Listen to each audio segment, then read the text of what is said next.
আপনার নবী আমার নবী মায়ার নবী আমার মসজিদে নববীর মধ্যে বসে বসে নবী আমার কোরআন ও হাদিসের তালিম দেয়। এমন সময় ওই ইহুদির ঘরের ছোট্ট বালক নবীকে ডাক দেয়া বললেন, ও পয়গম্বর, আজকে দুপুর বেলা আপনি যদি আমার বাবার বাড়িতে যান, আজকে দুপুর বেলা আপনাকে আমার বাবা একটু দাওয়াত খাওয়াবে। এরে চৌগ্রামের মুসলমান যুবক, একটু দিলের কান দিয়া শুনে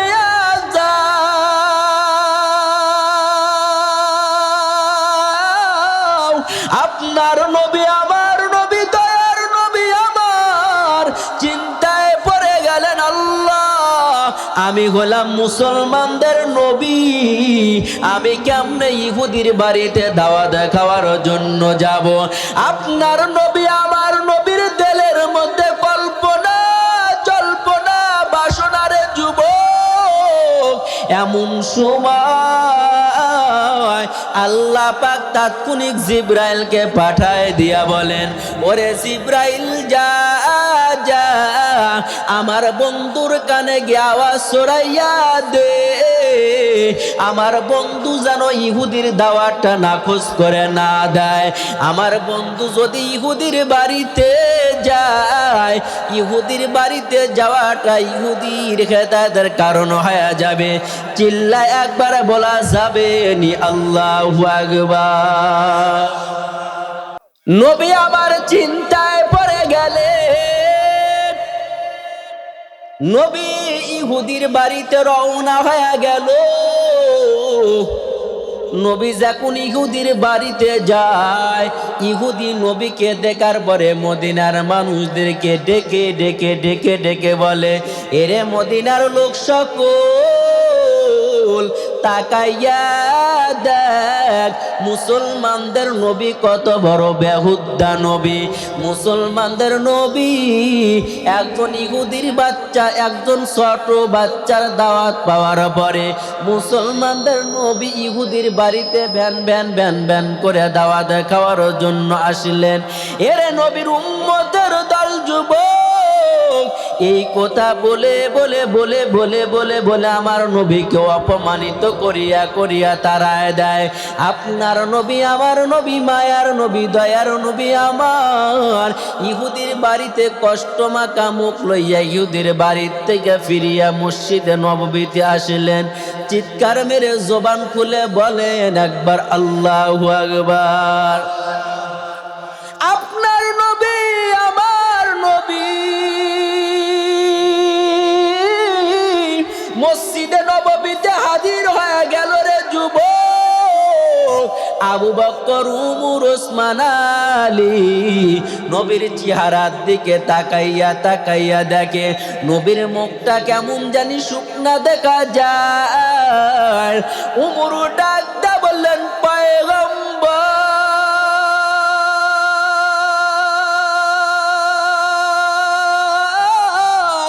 ইহুদির ঘরের বেঈমান আপনাকে কি বেইজ্জতি করেছে রে নবী, আপনি বলিয়া দেন। আমার নবীকে ওমর যখন ডেকে বললেন, পয়গম্বর ইহুদিকে আপনার সাথে খারাপ আচরণ করছেনি, আপনি যদি বলেন একবার বলিয়া দেন ইহুদি খারাপ আচরণ করছেনি। নবী কোনো কথা কয় না। নবী আমার জানে ইহুদি আমার সাথে যে আচরণ করছে এই কথা যদি উমরকে বলে দে, উমরের কথা বলার আগে উমরের তরবারি আগে চলে। চিল্লায় বলা যাবে নি একবার আল্লাহু আকবার। আমার নবী মসজিদে নববীতে ফিরে আসার পর দ্বিতীয় দিন আমার নবী মসজিদে নববীতে সাহাবীদেরকে লইয়া ওই কোরআন হাদিসের তালিম দেয় রে যুবক।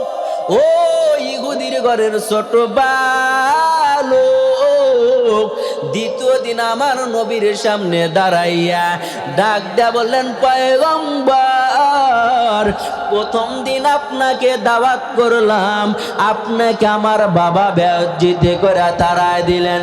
নবী গো, আপনি যদি আজকে আমার বাবার বাড়িতে যান, সত্যই আপনাকে আমার বাবা দাওয়াত খাওয়াবে।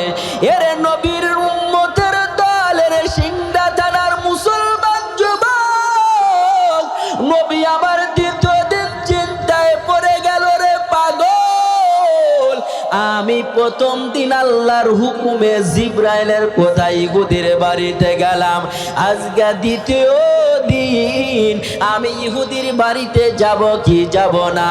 আমার নবীর দিলের মধ্যে কল্পনা জল্পনা বাসনা শুরু হয়ে গেলেন। আল্লাহ পাক তাৎক্ষণিক ডাক দেয়া বলে, ও জিবরাইল, আজকে দ্বিতীয় দিন আমার নবীর কাছে আওয়াজ ছড়ায় দাও, আমার নবী যেন ইহুদির বাড়িতে দাওয়াতটা যেন নাকচ করে না দেয়, আমার নবী যেন ছোট মাসুম বাচ্চার দাওয়াতে ইহুদির বাড়িতে যায়। আমি আল্লাহ বলে দিলাম, আমার বন্ধু নবী মুহাম্মদ যদি ইহুদির বাড়িতে যায়, ইহুদির বাড়িতে কদম রাখার কারণে ইহুদির হেদায়েতের কারণ হয়ে যাবে। দ্বিতীয় দিন জিবরাইলের কথা শোনার পর আপনার নবী, আমার নবী, মায়ার নবী মসজিদে নববী থেকে যখন ইহুদির বাড়িতে রওনা হয়, ইহুদি বাড়িতে যাওয়ার পর ইহুদি দ্বিতীয় দিন মদিনার মানুষদেরকে ডেকে ডেকে বলে, আরে মদিনার লোক সকল তাকাইয়া দেখ, প্রথম দিন যেই নবীকে বেজ্জতি করে তারা দিলাম, আজকে দ্বিতীয় দিন ওই নবী ছোট মাসুম বাচ্চার সাথে দাওয়াত খাওয়ার জন্য আসলো। দ্বিতীয় দিন আমার নবীকে কিতাবালা কিতাবের মধ্যে লেখেন ইহুদির ঘরের বেঈমান। দ্বিতীয় দিন আমার নবীকে বেজ্জতি করে তাড়ায় দেয়। দ্বিতীয় দিন আমার নবী ইহুদির বাড়ির থেকে কষ্ট মাখা মুখ লইয়া নবী আমার মসজিদে নববীতে হাজির হয়ে গেছে। রে যুবক, মসজিদে নববীতে হাজির হওয়ার পর আবু বকর, উমর, ওসমান, আলী নবীর চেহারার দিকে তাকাইয়া তাকাইয়া তাকাইয়া দেখে যা আমার নবীর মুখটা শুকনা দেখা যায়। উমর দ্বিতীয় দিন ডাক দেয়া বলেন, পয়গম্বর, আজকে দ্বিতীয় দিন ইহুদি কি আপনার সাথে খারাপ আচরণ করেছেন নি? এরে নবীর উম্মতের দল, আমার নবী উমরকে কিছু বলে না। আমার নবী ফিরিয়া মসজিদে নববীতে রওনা হয়ে গেল। রে যুবক, দ্বিতীয় দিন যাওয়ার পর তৃতীয় দিন মসজিদে নববীর মধ্যে বসিয়া আপনার নবী, আমার নবী যখন মসজিদে নববীর মধ্যে বসিয়া সাহাবীদেরকে লইয়া কোরআন হাদিসের তালিম দেয়, ও ইহুদির ঘরের বেঈমান, তৃতীয় দিন আমার নবীকে ডাক দা বলেন, পয়গম্বর, একদিন আর দুই দিন আপনাকে আমার বাবা বাড়ি থেকে বেজ্জতি করে তাড়ায় দিলেন। ও নবী মুহাম্মদ, আজকে 3 দিনের মাথায় যদি আপনি আমার বাবার বাড়িতে যান, সত্যই আজকে আপনাকে আমার বাবা দাওয়াত খাওয়াবে। আমার নবী চিন্তায় পড়ে গেলেন। আল্লাহ পাক জিবরাইল পাঠায় দিলেন। আমার নবী জিবরাইলের বার্তা নিউজ পাওয়ার পর আমার নবী ইহুদির বাড়ির দিকে রওনা হয়ে গেল। আবু বকর, উমর, ওসমান, আলী চিকচিকা তরবারি হাতের মধ্যে লইয়া আমার নবীর পিছনে পিছনে পিছনে উমর আত্মগোপন করে রওনা দেয়। উমর চিকচিকা তরবারি হাতের মধ্যে লইয়া নবীর পিছনে পিছনে যায়। আর ডাক দেয়া বলে ইহুদি, একদিন আর দুই দিন আমার নবীকে তুমি বেজ্জিত করে তাড়ায় দিছো, আজকে 3 দিনের মাথায় যদি আমার নবীকে বেজ্জিত করে তাড়ায় দাও, আমি উমরের তরবারির থেকে ইহুদি কেউ বাঁচাইতে পারবে না। চিৎকার মেরে জোরে সোরে বলা যাবে একবার আল্লাহু আকবার। উমর চিকচিকা তরবারি নিয়ে নবীর পিছনে পিছনে আত্মগোপন করে রওনা দিছে। উমর ডাক দে বলে ইহুদি, একদিন আর 2 দিন আমার নবীর সাথে বেজ্জতি করছো, আজ 3 দিনের মাথায় যদি বেজ্জতি করো, আমি উমরের তরবারির থেকে তোমাকে কেউ বাঁচাইতে। উমর আপনার মতন আমার মতন নেতা, কথা কয় না, আমাদের বাংলাদেশের সায়েন্সের নেতার মতন নেতা। হ্যাঁ, উমর যেই ঘাটে ওযু করে, হিংস্র পানি বাঘ ওই ঘাটে, হিংস্র পানি বাঘ ছাগলকে হামলা করতে ভয় পায়। উমর যেই রাস্তা দিয়ে যায়, এই রাস্তা দিয়ে শয়তান 40 দিন পর্যন্ত যায় না। রাসূল 2 জন ব্যক্তির জন্য ইসলামের ছায়ার তলে আনার জন্য দোয়া করছেন, আল্লাহ গো, হয় খাত্তাবের বেটা উমরকে ইসলামের ছায়ার তলে কবুল করেন, আর না হয় আবু জেহেলকে ইসলামের ছায়ার তলে কবুল করেন। হযরত উমর কার কাল্লা কাটতে গেছিলেন? কয়েকজন, কয়েক সব বাবার মধ্যে বয়া রইল। রাসূলের কাল্লা কাটার জন্য কে গেছিলেন? কাল্লা কাটতে গিয়ে উমর মুসলমান হয়েছেন। সেই নবী বলছেন, লাউ কানা বাদি নাবিয়ান লাকানা উমর, আমি নবীর পরে যদি নতুন কোন নবী হইতো, তাহলে আমার সাহাবী উমর হইতো নতুন নবী। আল্লাহু আকবার। এই উমর মদিনার প্রেসিডেন্ট, নবীর পিছনে পিছনে তরবারি নিয়ে গেছে কার কাল্লা কাটার জন্য? ইহুদি সাবধান, 1 দিন 2 দিন বেজ্জতি করছো, আজ 3 দিনের মাথায় যদি নবীর সাথে বেজ্জতি করো, আমি উমরের তরবারি থেকে কেউ বাঁচতে পারবে না। এই উমর মদিনার প্রেসিডেন্ট, মদিনার ক্ষমতার পার্লামেন্টে যখন বসছে,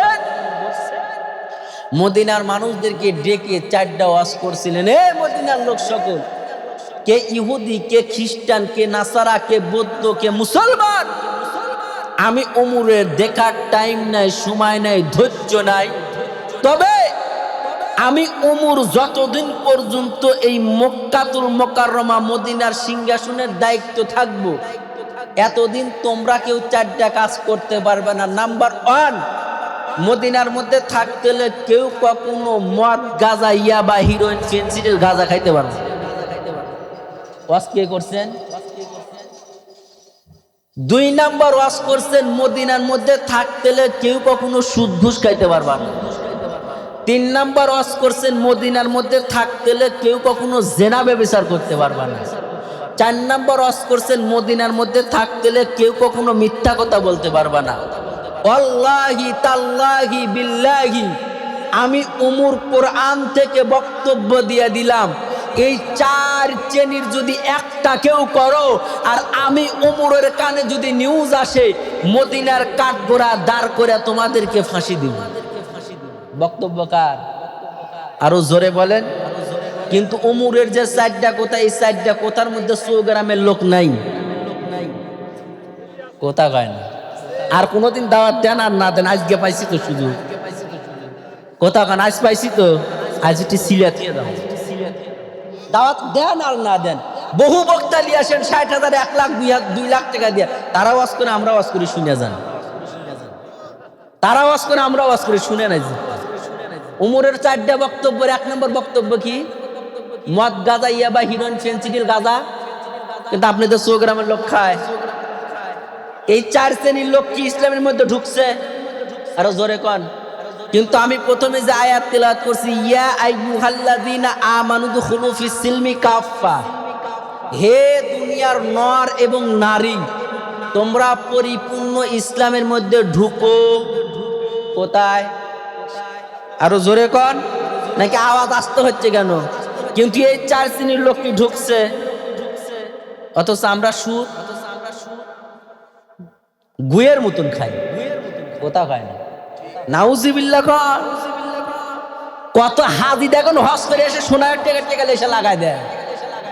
বানায় করছি আমি, শুরু করে একটু ধৈর্য ধরেন।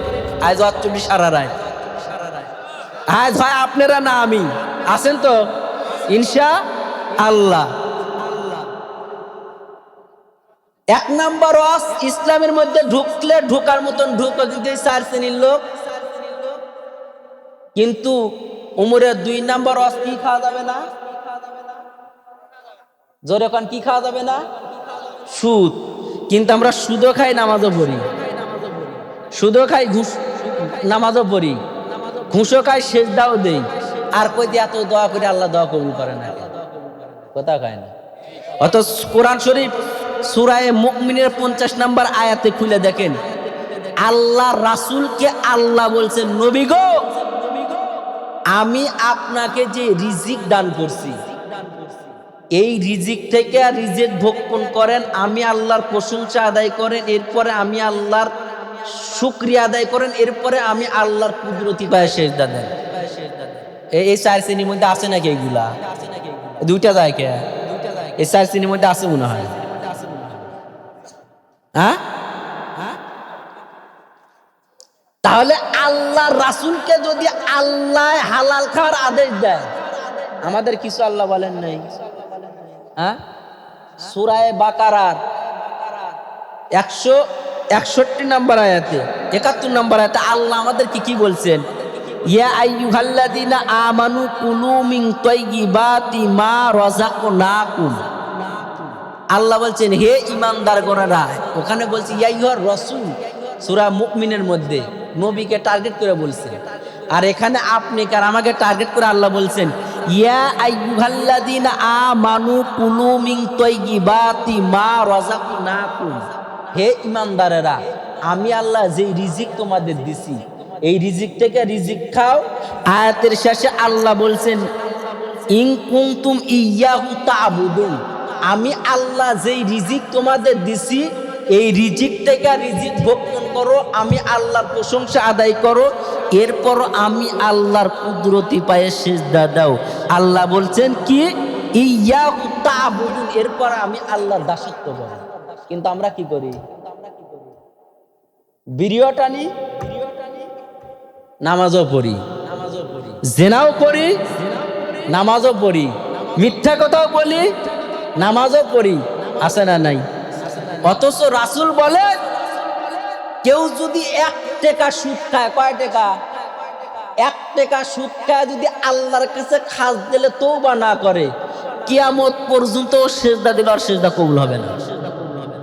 আওয়াজ বন্ধ হইলে কে? কথা কন না কে? আছেন নাকি আপনি এর মধ্যে?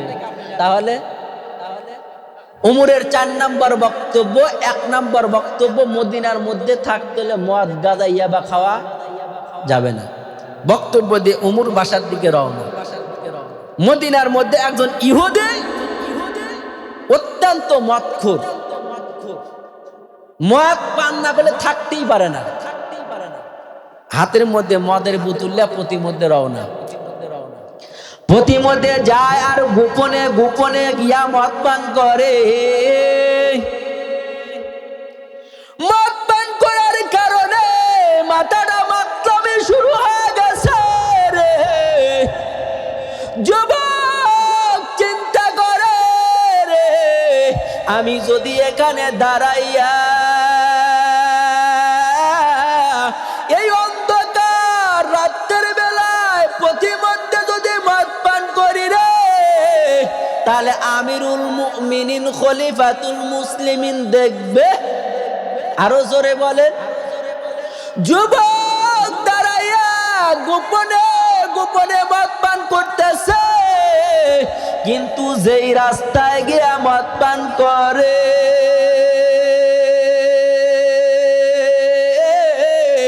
হাঁটি হাঁটি পা করিয়া হযরতে উমর যুবকের দিকে অগ্রসর হয়। চিৎকার মেরে বলা যাবে নি একবার আল্লাহু আকবার। যুবক তাকাইয়া তাকাইয়া দেখছে রে, চৌগ্রামের মুসলমান যুবক মদ পান করার কারণে চোখ দ্বারা অন্ধকার অন্ধকার কুয়াশার মতন দেখা যায়।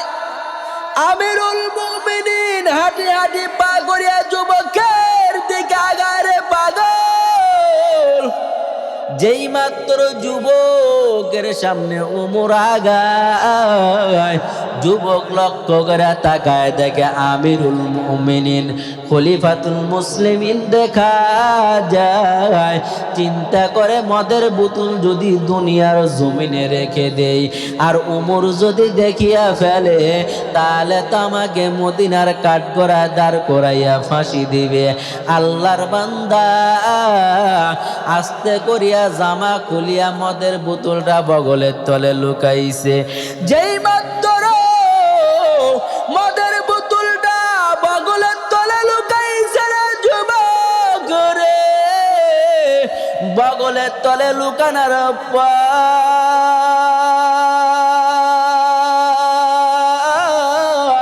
আমিরুল মুমিনিন খলিফাতুল মুসলিমিন যুবকের সামনে দাঁড়ায়া যুবককে ডাক দেয়া বললেন, যুবক তুমি এখানে দাঁড়াইয়া দাঁড়াইয়া দাঁড়াইয়া কি পান করতেছিলে? যুবক বলে ফেললেন, আমিরুল মুমিনিন আমি এখানে দাঁড়াইয়া দাঁড়াইয়া দুধ পান করতেছিলাম। আমিরুল মুমিনিন খলিফাতুল মুসলিমিন ডাক দেয়া বললেন, যুবক তুমি যদি এখানে দাঁড়াইয়া দুধ পান করো তাহলে তুমি বগলের তলে লুকাইলা কি বের করো? যেই মাত্র বলছে বগলের তলে লুকাইলা কি বের করো রে, যুবক আল্লাহর সাথে কালেকশন লাগাইলো।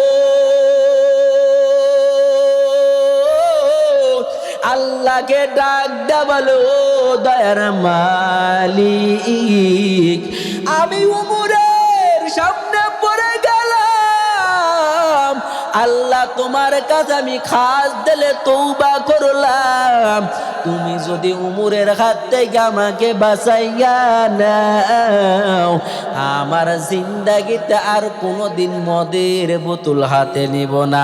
চিৎকার মেরে একবার বলা যাবে নি সুবহানাল্লাহ? যুবক রব্বে কাবার মালিক কেমন ভাবে ডাক দিছে রে, আল্লাহ পাক যুবকের দোয়াটা কবুল করে নিছে। যুবক ডাক দা বলে, আল্লাহ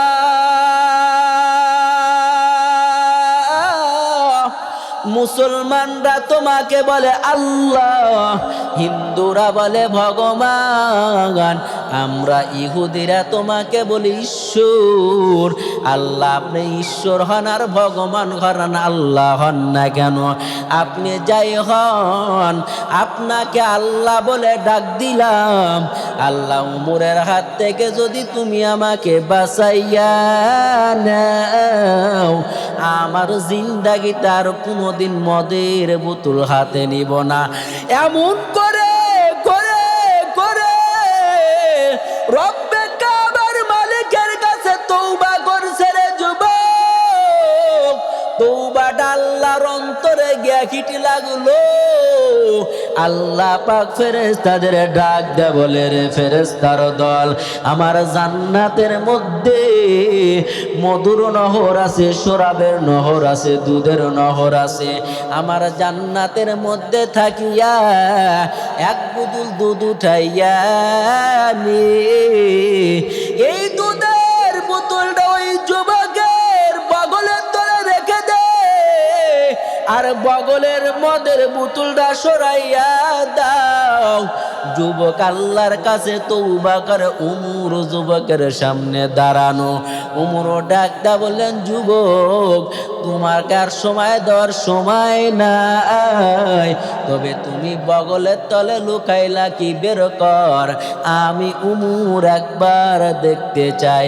আওয়াজ দেয়া বলেন, যুবকের মুসিবত বাড়ছে না কমছে? আরো জোরে বলেন, যুবকের মুসিবত বাড়ছে রে পাগল। কিন্তু যুবক তওবা করছে কার সাথে? আরো জোরে বলেন, ইহুদি এমন ভাবে যেই তওবাটা আল্লাহ কবুল করেছে, বিদায় মদের বোতলটা আল্লাহ পাক দুধে পরিণত করেছে। উমরও ডাক দা বলে বের কর। যুবক আস্তে করিয়া মদের বোতলটা বের করছে। মদের বোতল বের করে দেখে পুরা মদের বোতল দুধে পরিণত হয়ে গেছে। যেই মাত্র মদের বোতলটা দুধে পরিণত হয়ে গেছে রে, আল্লাহু আকবার বলে একটা চিৎকার দিছে। চিৎকার দেওয়ার পর ওমর ডাক দে বলে যুবক, তুমি তো বললা এখানে দাঁড়াইয়া দাঁড়াইয়া তুমি দুধ পান করো, কিন্তু তোমার বগলের মধ্যে থেকে তো দুধ বের হয়, আবার তুমি আল্লাহু আকবার বলে তাকবীর দাও কেন? যুবক ডাক দা বলে আমিরুল মুমিনিন, আপনি মারেন আর কাটেন আর ফাঁসি দেন, যাই করেন না কেন, আপনার ব্যক্তিগত ব্যাপার, তবে শুনিয়া নেন, আপনি যেই দিন মদিনার মধ্যে দাঁড়াইয়া চারটা ওয়াজ করেছিলেন, মদিনার মধ্যে থাকতে হলে মদ গাঁজা বা খাওয়া যাবে না। 2 নাম্বার, মদিনার মধ্যে থাকতে হলে সুদ ঘুষ খাওয়া যাবে না। 3 নাম্বার, মদিনার মধ্যে থাকতে হলে জেনা ব্যভিচার করা যাবে না। 4 নাম্বার, মদিনার মধ্যে থাকতে হলে মিথ্যা কথা বলা যাবে না। ওই দিন আমি আপনার বক্তব্য শুনলাম, কিন্তু আমি অত্যন্ত মদ পান না করলে থাকতে পারি না। আমি এখানে দাঁড়াইয়া দাঁড়াইয়া দুধ পান করি নাই, আমি এখানে দাঁড়াইয়া দাঁড়াইয়া মদ পান করতেছিলাম, কিন্তু আপনাকে দেখার পর আমি রব্বে কাবার মালিকের কাছে তওবা করলাম। আল্লাহ পাক আমার তওবাটাকে কবুল করিয়া পুরা মদের বোতলটা দুধে পরিণত বানায় দিছি। পুরা মদের বোতল দুধে পরিণত। তারাও তওবা করে, আমরাও তওবা করি। আমরা মুগরি ঠোকানা তওবা করি। কি ঠোকানা? মুগরি ঠোকান বুঝেন? এদের ঠুক পায়খানা মুখ দিছে, এই ঠুক আর এক জায়গায় দেয় আর তুলে, পরে আর এক জায়গায় পায়খানা বোকানে যা ঠুক আছে না নাই? এক সাহাবি কোথায় সেই কথাটা বলে ওই দিকে যাই। এক সাহাবি রাসূলের দরবারে এসে বসছে। তো ওই সময় রাসূল 4টা ওয়াজ করছেন। 1 নাম্বার ওয়াজ হইল, তোমাদের লাইফে তোমাদের জীবনে কখনো নামাজ ছাড়বা না। 2 নাম্বার, অন্যের হক নষ্ট করবা না। 3 নাম্বার, হারাম খাবা না। 4 নাম্বার, অন্যের ক্ষতি করবা না। এই 4টা ওয়াজ করছে। সাহাবী মসজিদ থেকে উঠে চলে গেছে। এক সাহাবী জিজ্ঞাসা করলেন, ভাই আপনি বসলেন আর উঠে চলে গেলেন? কয় আমার লাইফের ওয়াজ হয়ে গেছে। কয় মানে? কয় রাসূল যে 4টার কথা বলছে, আমি যদি এই 4টা মানতে পারি, আমার কপালে আল্লাহ অবশ্যই জান্নাত দান করবে। কিন্তু আমরা মায়ের গর্ভ থেকে পড়ার পর জ্ঞান হওয়ার থেকে ওয়াজ শুনতে শুনতে চুলদারি সাদা হইল, কিন্তু আজ পর্যন্ত ফজরের নামাজ কথা হয় না। ওয়াজ শুনে কিন্তু ফজরের নামাজ পড়ে না, আছে না নাই? কিন্তু ওমর ওয়াজ করছেন যে মদিনার মধ্যে থাকলে 4টা কাজ করা যাবে না, কিন্তু ওমরের বক্তব্য করা যাবে না, কিন্তু মদ পান করার কারণে দুধে পরিণত হয়ে গেছে। ওমর করবে, কোরআন হাদিস সমাধান দেয় কি দেয় না? এই ওমর মদিনার প্রেসিডেন্ট। বিসমিল্লাহর তাফসীর বর্ণনা করতে গিয়া ইমাম ফখরুদ্দিন রাজি রহমতুল্লাহ একটা কথা লিখছেন, আমি আর আপনি যেমন বাংলাদেশের মুসলমান, তদানীন সময় মদিনার প্রেসিডেন্ট হযরত ওমর, মদিনার পার্শ্ববর্তী দেশ রোম দেশ, বর্তমান নাম ইটালি। শুনছেন তো ভাই? কথা বলেন, খালি মাথা ঝুঁকালে হবে না। শুনছেন? ইটালি। এই রোম দেশের বাদশা ছিলেন ইহুদি। এই বাদশার একটা রোগ ছিল চরম মাথা ব্যথা। অনেক চিকিৎসা করছে, তেল পোড়া, পানি পোড়া, অনেক ট্রিটমেন্ট করার পরেও মাথা ব্যথা ক্লিয়ার হয় না। একদিন ওরা খাদেমকে ডেকে বলল, খাদেম শুনো, আমি রানিং রুম সম্রাট, আমার টাকার অভাব নাই, পয়সার অভাব নাই, ক্ষমতার অভাব নাই, কিন্তু আদৌ পর্যন্ত এখন পর্যন্ত আমার মাথা ব্যথার সঠিক চিকিৎসা কেউ দিতে পারলো না। তার খাদেমকে ডেকে বললো, শুনো, মুসলমানদের খলিফা উমরের কাছে যাও, আমি রুম সম্রাটের কথা বলো, দেখো আধ্যাত্মিক জগতের বাদশা মুসলমানদের খলিফা কোনো চিকিৎসা দিতে পারে কিনা। আল্লাহু আকবার বলে। রুম সম্রাটের খাদেম তার গোলামকে ডেকে বললেন, শুনো, আমার টাকার অভাব নাই, পয়সার অভাব নাই, কিন্তু আদৌ পর্যন্ত আমার মাথা ব্যথার সঠিক চিকিৎসা কেউ দিতে পারলো না। এই কথা বলার পর রুম সম্রাটের খাদেম দ্রুতগামী একটা ঘোড়ার উপরে সর হইয়া মদিনার দিকে, মদিনার ধুলা উড়াইয়া উড়াইয়া একদিন আর 2 দিন নয় 3 দিন যাবত মদিনার ধুলা উড়াইয়া উড়াইয়া মদিনায় মুনব্বরায় চলে গেলেন। মদিনায় মুনব্বরা যাওয়ার পর মদিনার মানুষদেরকে ডেকে ডেকে বলেন, রে মদিনার লোক সকল, তোমাদের দেশের প্রেসিডেন্ট হযরতে উমরের সিংহাসনটা দেখায় দাও। আমি তোমাদের দেশের প্রেসিডেন্ট হযরতে উমরের সাথে একটু দিদার করতে চাই। মদিনার মানুষ ডেকে ডেকে বললেন, রে আগন্ত মুসাফির যুবক,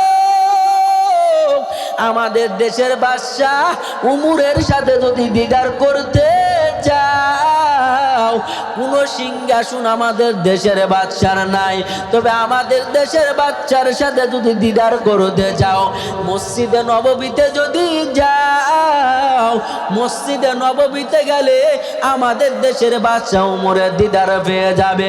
এরে নবীর উম্মতের দল, রুম দেশের গোলাম দ্রুতগামী ঘোড়াটাকে মসজিদে নববীর পাশে বাঁধলেন। মসজিদে নববীর পাশে বাঁধার পর, মসজিদে নববীর পাশে ঘোড়াটা বাঁধার পর মসজিদে নববীর মধ্যে ঢুকলেন। মসজিদে নববীর মধ্যে উকি মেরে ভুলকি মেরে তাকাইয়া দেখেন অর্ধ পৃথিবীর খলিফা উমর মাওলা পাকের কুদরতি কদমে সিজদায় পড়ে আছে। চিৎকার মেরে বলা যাবে একবার সুবহানাল্লাহ। উমর নামাজের সিজদায় ডানে বামে সালাম ফিরেছে। রুম দেশের খাদেম দিয়া উমরের সামনে বসছে, ডাক দেয়া বলে, রুম সম্রাট, অর্ধ পৃথিবীর খলিফা, আমি রানিং রুম সম্রাটের খাদেম, আমি আপনার কাছে আসছি একটা দরকারে। আমাদের দেশে বাচ্চা পাঠাইছে, আমাদের দেশের বাচ্চার একটা রোগ আছে, চরম মাথা ব্যথা, অনেক ট্রিটমেন্ট করেছে, কোনো চিকিৎসা কাজ হয় না। তা আপনি মুসলমানদের খলিফা, আমাদের রুম সম্রাট ইহুদি, আমাদের বাচ্চার জন্য কোনো চিকিৎসা দিতে পারবেন? যেই মাত্র বলছেন চিকিৎসা দিতে পারবেন, এই কথা বলার সাথে সাথে হযরত উমর মাথার মধ্যে হাত দিয়ে টুপিখানা খুলে যুবকের সামনে ধরছে। আল্লাহু আকবার। যেই মাত্র টুপিখান যুবকের সামনে ধরছে, যুবক রাঙ্গা রাঙ্গা চোখ করিয়া উমরের দিকে তাকাইছে। উমরের দিকে রাঙ্গা রাঙ্গা চোখ করে তাকানোর পরে উমর ডাক দা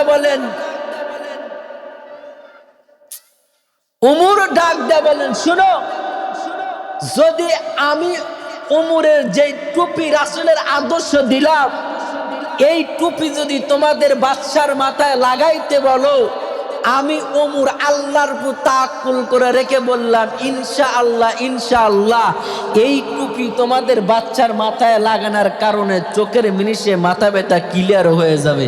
আল্লাহু আকবার।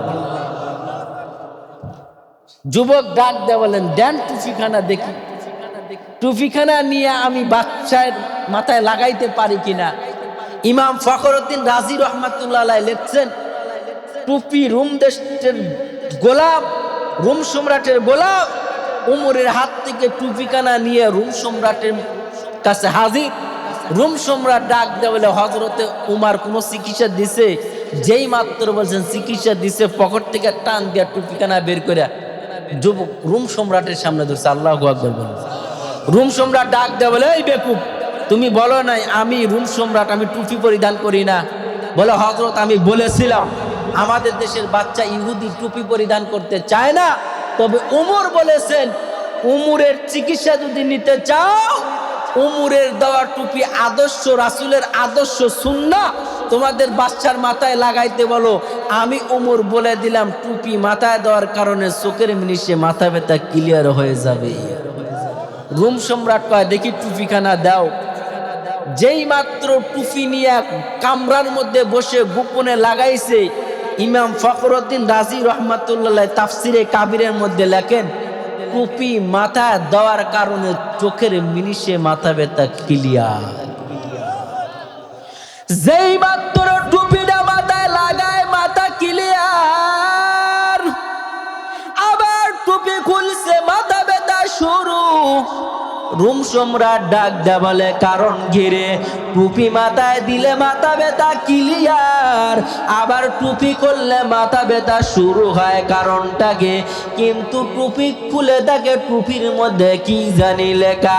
রোম সম্রাট ডাক দেয় বলে গোলাম, আবার তোর বারে দুইটা আলেম আছে,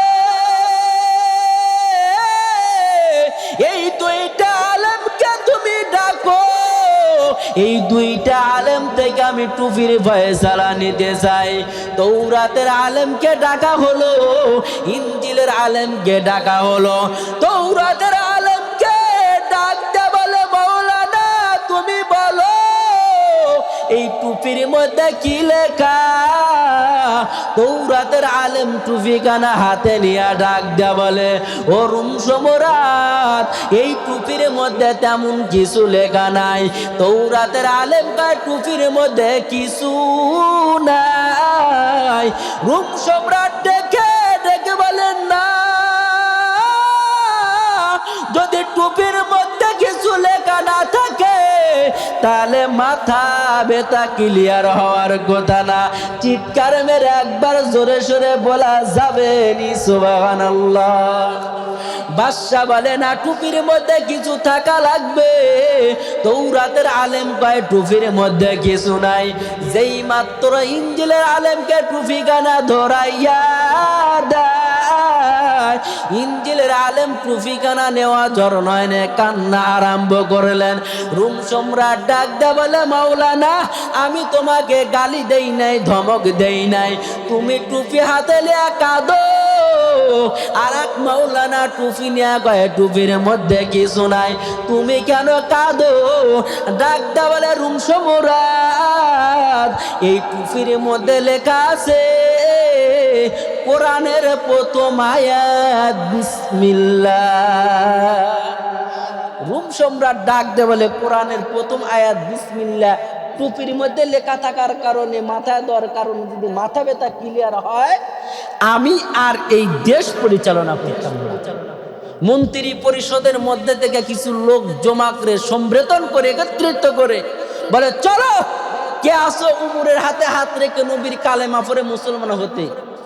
যেই মাত্র রোম সম্রাট মন্ত্রী পরিষদের মধ্যে থেকে কিছু মানুষকে নিয়ে উমরের হাতে হাত রেখে কালেমা পড়ে মুসলমান হয়েছে, পরবর্তীতে একজন রাজা যখন রোম সম্রাটের ক্ষমতার পার্লামেন্টে বসছে, আমাদের দেশের নেতারা ক্ষমতা ছাড়তে আরো জোরে কন চায় না।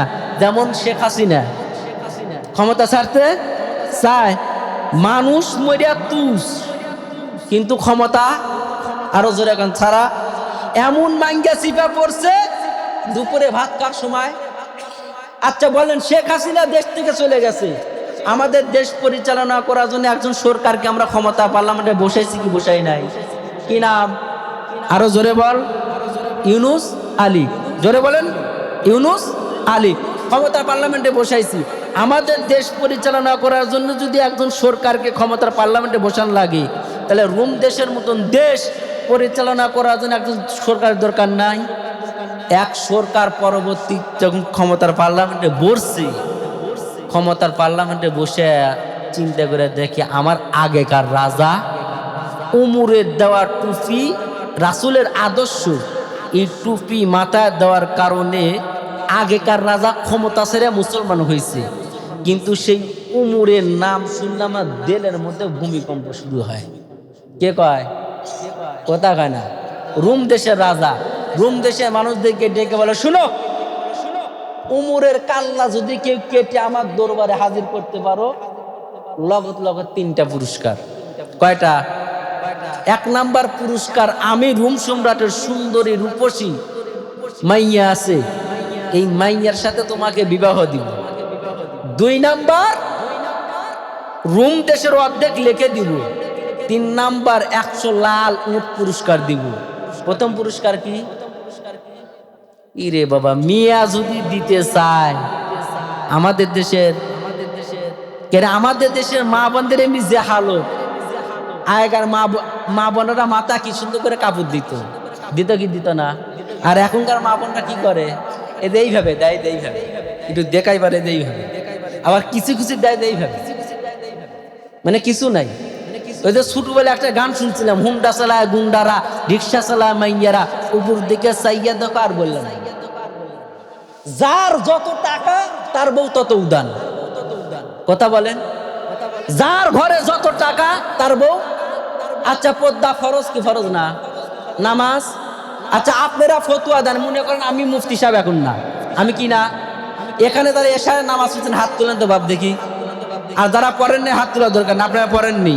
আচ্ছা আপনারা ফতুয়া দেন, যারা এশারের নামাজ আপনারা পড়ছেন, আমরা যারা এশারের নামাজ পড়ছি, আমাদের কাঁধে কি আর ফরজিয়তের নামাজের হুকুম আছে? জোরে বুঝা বলেন, আছে? নাই। কতক্ষণ পর্যন্ত নাই? আমরা এশারের নামাজ পড়ছি, ফজরের ওয়াক্ত আসার আগ পর্যন্ত আমাদের কাঁধে ফরজিয়তের নামাজের হুকুম নাই। আছে না নাই? যখন ফজরের ওয়াক্ত শুরু হবে, অটোমেটিক আমাদের কাঁধে ফরজিয়তের আইন চালু হয়ে যাবে।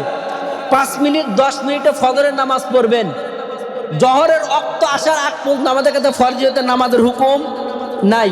বুঝা গেল, এক নামাজ আদায় করলে মাঝখানে একটা গ্যাপ পাওয়া যায়, সেই গ্যাপে আমাদের ফরজিয়তের হুকুম থাকে না। কিন্তু নামাজও ফরজ, পর্দাও। হাতে গোনা 14 জন ব্যক্তি রেখে সবার সাথে দেখা করা হারাম না জায়েজ, কিন্তু আমাদের মা বোনেরা কি করে? নামাজও ফরজ, পর্দাও ফরজ, অথচ নামাজ পড়লে মাঝখানে গ্যাপ পাওয়া যায়, যে সময় ফরজিয়তের হুকুম কাঁধে থাকে না। আর পর্দা এমন একটা ফরজ, দিন রাত 24 ঘন্টা অনবরত। কিন্তু আমাদের মা বোনদের বাবা রে বাবা, রাস্তা দিয়ে দেখুন যায়, 80 বছরের বুড়া কয় গেল রে, কি গেল? তাহলে আপনি যদি তাকান যুবক কি করবি? কথা কয় না। আমাদের এক হুজুরের কাছে এক মিয়ার বাপ অভিযোগ দিছে, খারাপ লাগিচ্ছে আপনাদের? চলবে কি চলবে না? এক মিয়ার বাপ অভিযোগ দিছে, হুজুর আপনার অমুক ছাত্র আমার মিয়া ডিস্টার্ব দেয়। হুজুরের প্রথম সুন্দর ভাষা ছিল, আপনার মিয়া কয়টা? কয় 3টা। আমার ছাত্র কতগুলা? কয় 150। হুজুর ডাক দাও, আপনি 3 বকনাক বান্ধে রাখতে পারেন না, আমার এতগুলো আইডিয়া আমি কেমন বান্ধে রাখি? কারণ 80 বছরের বুড়ার সামনে দিয়ে যদি যুবতী তাকায় যায়, কারণ আমাদের মা বোনদের হালত এরকম, কষ্ট করে কাপড় চুপড় কিনে দিই আমরা, মার্কেটে যাওয়ার সময় সাজে আর খাসটা পরা কাপড় পরে স্বামীর কাছে শোয়। কথা কয় না? আমাদের মা বোনদের এই রোগ আছে না নাই? আরে স্বামীর কাছে শুবি না সুন্দর কাপড় চোপড় পরে, আল্লাহ রাসূলের আদর্শ, কিন্তু সারা বেল কাম কাজ করে ঘামের দুর্গন্ধ, ওই কাপড় পরে স্বামীর কাছে যায়, আর মার্কেটে যাওয়ার সময় নতুন কাপড় পরে যায়। কথা কয় আছে না নাই? এই রোগ মা বোনদের আছে না নাই? কিন্তু ওই সাইজা বুঝা যখন সেন্ট আতর মাখা যায়, কারণ মহিলাদের সেন্ট আতর মাখা সম্পূর্ণ হারাম। হ্যাঁ, কখন জায়েজ? স্বামীকে রাজি করার জন্য, শুধু ঘরের মধ্যে স্বামী খুশি করার জন্য মহিলারা সেন্ট ব্যবহার করতে পারে। কিন্তু আজকালকার মহিলারা বাজারে যায়, দেওর আর ওই দোকানদারকে দেখানো জন্য গায়ে দামি দামি স্প্রে মারিয়া যায়, আর স্বামীর কাছে শোয়ার সময় মাখে না। আছে না নাই? অথচ স্বামীকে খুশি করার জন্য আতর বা স্প্রে ব্যবহার করা জায়েজ। এছাড়া মহিলাদের ঘরের বাইরে আতর বা সেন্ট ব্যবহার করা সম্পূর্ণরূপে হারাম হারাম হারাম। কিন্তু আমাদের মা বোনেরা, যুবক তো তাকায়, বুড়ারাও তাকায়। কারণ কেউ যদি এতটুক কারো সামনে দিয়ে যদি বেগানা নারী হাইটা যায়, কেউ যদি এতটুক চোখকে কন্ট্রোল করতে পারে যে আমি আর তাকাবো না, প্রথম তাকাইছেন গুনাহ হবে না, দ্বিতীয়বার যদি আবার তাকান তাহলে রেডি থাকেন, কাল কিয়ামতের ময়দানে আপনার চোখের মধ্যে সীসা কলা আঁকিয়ে দিবে। আর যদি এতটুক গুনাহ থেকে নফসকে দমন করতে পারেন, আল্লাহ রাসূল বলে কোনো পুরুষের সামনে যদি বেগানা নারী পড়ে যায়, ও যদি নফসকে দমন করে চোখ নিম্নগামী করে নেয়, এতটুক গুনাহ থেকে হেফাজত করার কারণে 10,000 বছর তাহাজ্জুদের নামাজ পড়লে যে নেক হয়, এতটুক গুনাহ থেকে নফসকে হেফাজত করার কারণে ওই নেক আল্লাহ দান করে।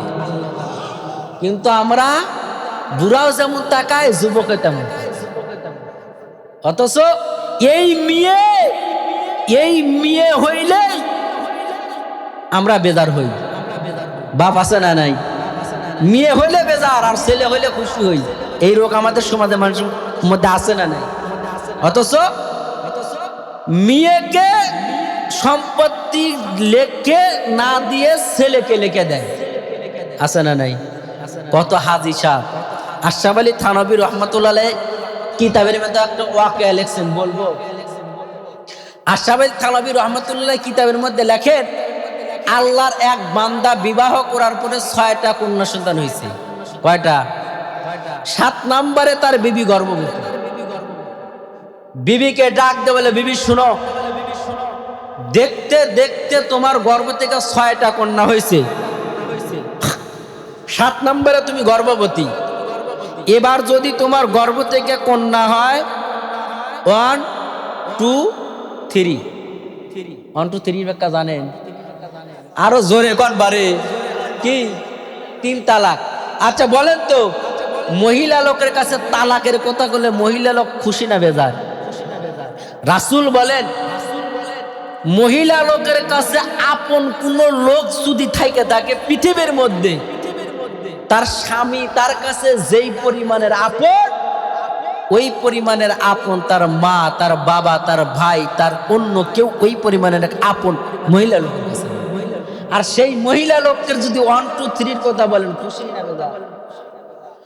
আশরাফ আলী থানভী রহমাতুল্লাহি আলাইহি কিতাবের মধ্যে লেখেন, আল্লাহর বান্দা বিবাহ করার পর তার বিবির গর্ভ থেকে 6টা কন্যা সন্তান হইছে, 7 নম্বরে তার বিবি গর্ভবতী হইছে।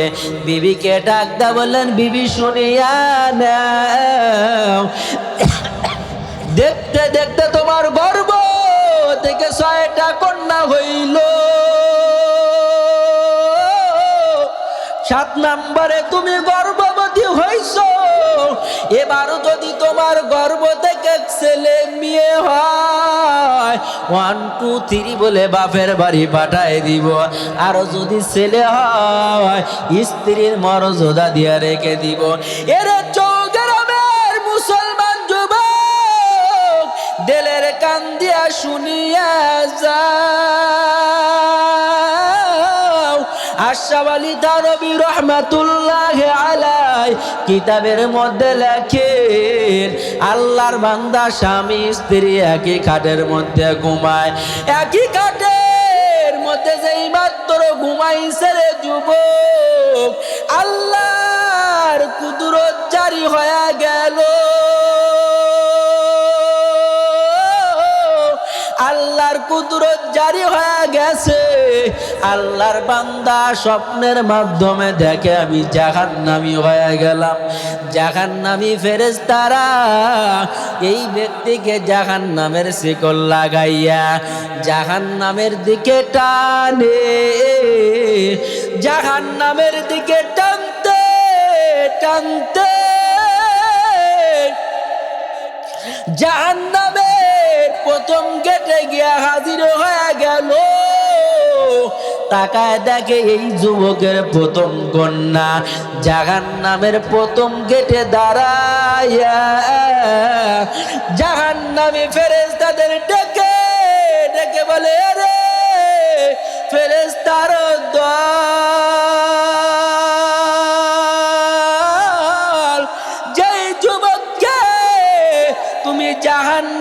শিকল লাগায়া জাহান্নামের দিকে টানো। এই যুবকের প্রথম কন্যা আমি, এই জাহান্নামের প্রথম গেটের দায়িত্ব দারোয়ানি দায়িত্ব পালন করব। আর তুমি আমার বাবাকে এই গেরে দ্বারা জাহান্নামে ঢুকাইবা, এটা কখনো হইতে পারে না। পারলে তুমি ভিন্ন কোন দরজা দ্বারা আমার বাবাকে জাহান্নামে ঢুকাও, আমি মেয়ে বাধা দিব না। এরে নবীর উম্মতের দল আশরাফ আলী থানভী রাহমাতুল্লাহি আলাইহি কিতাবের মধ্যে লেখে, ফেরেশতারা 2 নাম্বার গেটে গিয়ে হাজির হইলেন। 2 নাম্বার গেটে যাওয়ার পর তাকাইয়া দেখে এই যুবকের 2 নাম্বার মেয়ে জাহান্নামের গেটে দাঁড়ানো। 2 নাম্বার মেয়ে ডাক দিয়ে বললেন, এরে জাহান্নামের ফেরেশতারা, এই যুবকের 2 নাম্বার কন্যা আমি, এই জাহান্নামের 2 নাম্বার গেটের দারোয়ানি দায়িত্ব পালন করব। আর তুমি আমার বাবাকে এই গেট দ্বারা জাহান্নামে ঢুকাবে, এটা কখনো হইতে পারে না। প্রথম গেটে বাধা প্রদান হয়ে গেল, দ্বিতীয় গেটে বাধা প্রদান হয়ে গেল। 3 নাম্বার গেটে যাওয়ার পর 3 নাম্বার মেয়ে ডাক দেয়া বললেন, যুবক, যেই যুবককে জাহান্নামের হ্যান্ডকাপ লাগাইয়া জাহান্নামের দিকে টানো, এই যুবকের 3 নাম্বার কন্যা আমি, এই যুবকের 3 নাম্বার গেটের দায়িত্ব পালন করব। আর তুমি আমার বাবাকে এই গেট দ্বারা ঢুকাবে, এটা কখনো হইতে পারে না। 3 নাম্বার গেটে বাধা প্রদান হয়ে গেল। 4 নাম্বার গেটে হাজির হয়ে গেলেন। 4 নাম্বার মেয়ে একই বক্তব্য দিয়ে দেয়। 5 নাম্বার গেটে যাওয়ার পরে 5 নাম্বার মেয়ে একই বক্তব্য দিয়ে দেয়। 6 নাম্বার গেটে যাওয়ার পর 6 নাম্বার মেয়ে দাঁড়ায়া ডাক দা বলেন, রে জাহান্নামের ফেরেশতা শুনিয়া নে, এই যুবকের 6 নাম্বার কন্যা আমি, আমার বাবাকে এই গেট দ্বারা ঢুকাইবার আমি এখানে জিম্মাদারি দায়িত্ব পালন করব। এটা কখনো হইতে পারে না। এরে চৌগ্রামের মুসলমান, এরে সিংড়ার মুসলমান যুবক, বুঝে থাকলে বলেন, আল্লাহর বান্দার মেয়ে 6টা জাহান্নামের দরজা বন্ধ করে রাখিলেন, অটোমেটিক তো 7 নাম্বারে জাহান্নামের দরজা ফাঁকা হওয়ার কথা। আওয়াজ দেয়া বলেন ঠিক না বেঠিক? অটোমেটিক তো জাহান্নামের 7 নাম্বার দরজা ফাঁকা হবে, আর মেয়ে তো আর নাই। 6টা মেয়ে 6টা দরজা বন্ধ করে রাখছে। আশরাফ আলী থানভী রাহমাতুল্লাহি আলাইহি কিতাবের মধ্যে লিখছে,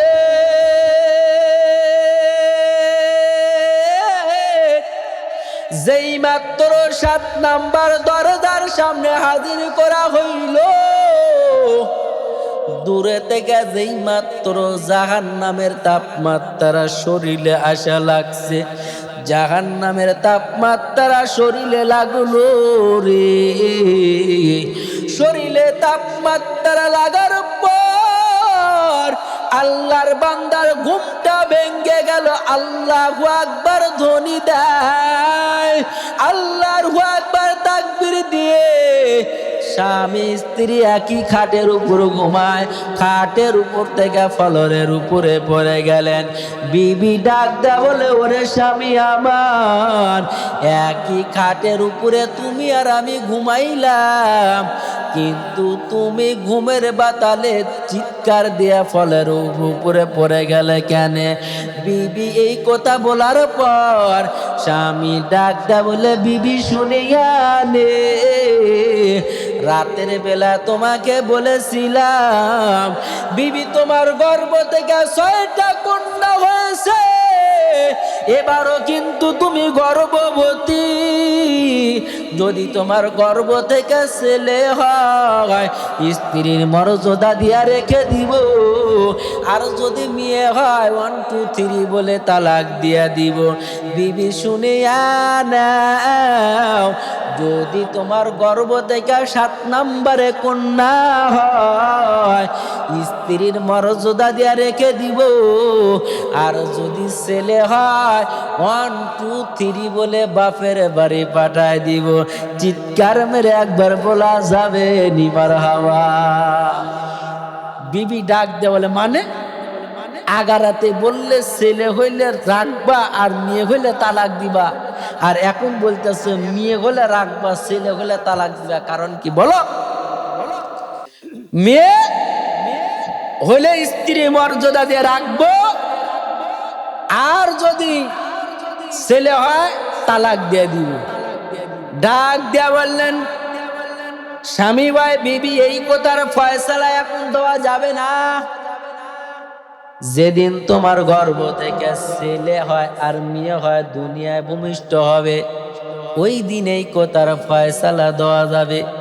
দেখতে দেখতে দেখতে দেখতে দেখতে আল্লাহর বান্দার 7 নম্বরেও তার স্ত্রীর গর্ভ থেকে কন্যা হয়েছে।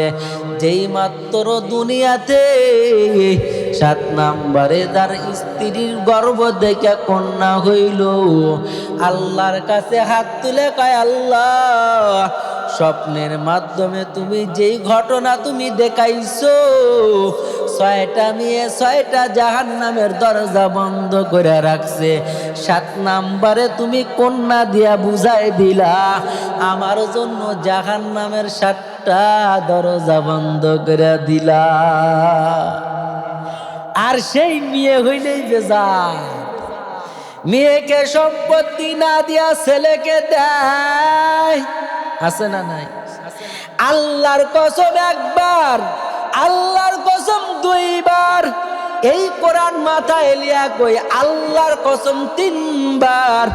ছেলের হক ছেলেকে না দিয়া, মেয়ের হক মেয়েকে না দিয়া যদি 2 নাম্বারি করে ছেলেকে লিখে দাও, আল্লাহ কয় তোর মতন মুনাফিক বাইতুল্লাহ গিয়া জমজম কূপের পানি দ্বারা দিয়া ওযু বানাইয়া জমজম কূপের পানি দিয়া যদি গোসল করিয়া যদি বাইতুল্লাহর কিনারায় সিজদা পড়ে কাঁদো, আমি আল্লাহ বললাম তোর মতন মুনাফিকের সিজদা কবুল করব না।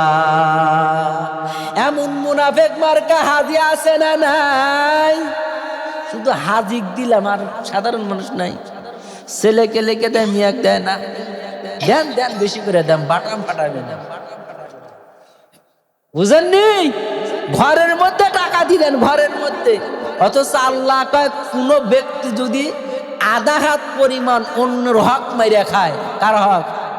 আধা হাত পরিমাণ, 1 হাত বলি নাই, 7 আসমান 7 জমিন কাল কিয়ামতের ময়দানে কাঁধে ঝুলাই দিবে। আর আমরা তো ঘরের মধ্যে মেয়ের হক মেরে সিলেক্ট দিই, দিয়া শেষ দেয় কই আল্লাহ, ও আল্লাহ আমার দোয়া কবুল করুন। আল্লাহ কয় আরে তোর মুনাফিকি দোয়া ছাড়, এরপরে এসে দোয়া কর। আল্লাহ কি কয়? মুনাফিকি দোয়া আগে ছাড়। উমরের কথা শুনবেন ইনশা আল্লাহ, আমিও শোনাবো ইনশা, কথা দিলাম। তবে মসজিদের মাহফিল না, উমরের কথা বলার আগে 10টা মিনিট একটু মসজিদের একটা কথা বলে আমি একটু কালেকশনের দিকে